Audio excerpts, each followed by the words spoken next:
I'm going to be making beef stroganoff today. If you're like me, you grew up in the 90s, everything that you ate had cream of mushroom soup in it. So that was the way I had beef stroganoff. I loved beef stroganoff. This isn't a bad way to do it. No shame on that.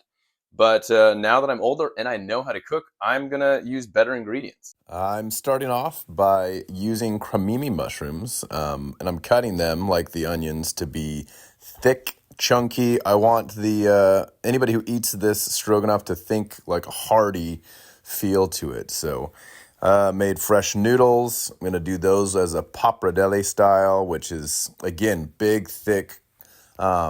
I have a noodle cutter, including this noodle press, but I'm not using it because I want those really big, wide noodles to go with this kind of thick sour cream, creamy sauce. So just cut them however you want. I'm using the scrap end pieces as well. I'm going to dry them for a little bit while I'm finishing up the sauce.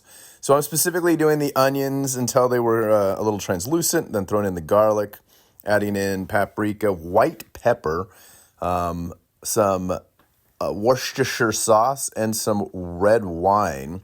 Want those to cook down into the mushrooms and the onions. Moving on to the meat. So this has been sitting out on the counter for the last couple hours, so it's to room temperature. That's important.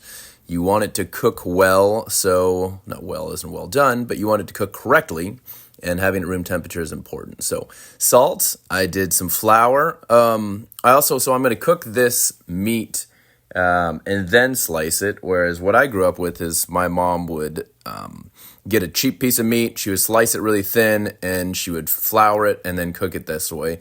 And the flour kind of created a roux, which is the goal here. I floured it. I'm not sure why I floured it. I think tradition more than anything else. But anyway, still made the roux, still put in sour cream. I measured with my heart because I just put all of it in there. Dijon mustard, dill, and then as you can see, the meat came out perfect. That's about what I want it to be. Cook the noodles, and then I'm going to throw the noodles and the meat in at the last minute because I don't want the meat to cook anymore. I just want it to be mixed in. So then just plate it up, and you can see all those chunky, the meat, the mushrooms, everything, a little fresh dill on top. It's good, like stupidly good. Yeah, 10 out of 10.